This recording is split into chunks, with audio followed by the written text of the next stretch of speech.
Reading Skill 3. Stated Detail Question. The stated detailed questions may include some following questions. 1. According to the passage. 2. It is stated in the passage that. 3. The passage indicates that. 4. The author mentions that. 5. Which of the following is true? Dash greater than the answer to these questions are found in order in the passage. Dash greater than rules. 1. Choose a key word in the question. 2. Skim the appropriate part of the passage for the key word or related idea. 3.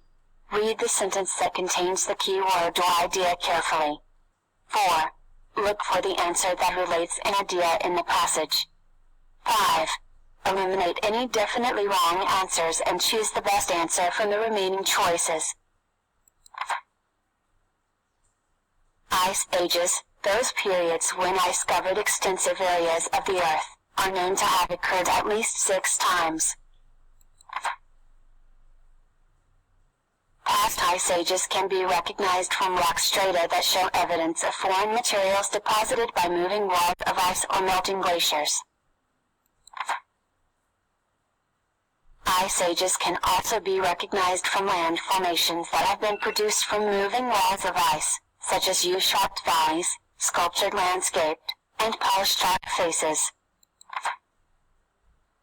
Passage 2. The human heart. The human heart is divided into 4 chambers, each of which serves its own function in the cycle of pumping blood. The atria are the thin-walled upper chambers that gather blood as it flows from the veins between heartbeats. The ventricles are the thick-walled lower chambers that receive blood from the atria and push it into the arteries with each contraction of the heart. The left atrium and ventricle work separately from those on the right. The role of the chambers on the right side of the heart is to receive oxygen-depleted blood from the body tissues and send it onto the lungs. The chambers on the left side of the heart then receive the oxygen-enriched blood from the lungs and send it back out to the body tissues. Passage 3. The Golden Age of Railroad. The Golden Age of Railroads refers to the period from the end of the Civil War to the beginning of World War I when railroads first and, in fact, maintained a near monopoly in mass transportation in the United States. One of the significant developments during the period was the notable increase in uniformity, particularly through the standardization of track gauge and time. At the end of the Civil War, only about half of the nation's railroad track was laid at what is now the standard gauge of 1.4 meters. Much of the rest, particularly in the southern states, had 1.5 meter gauge.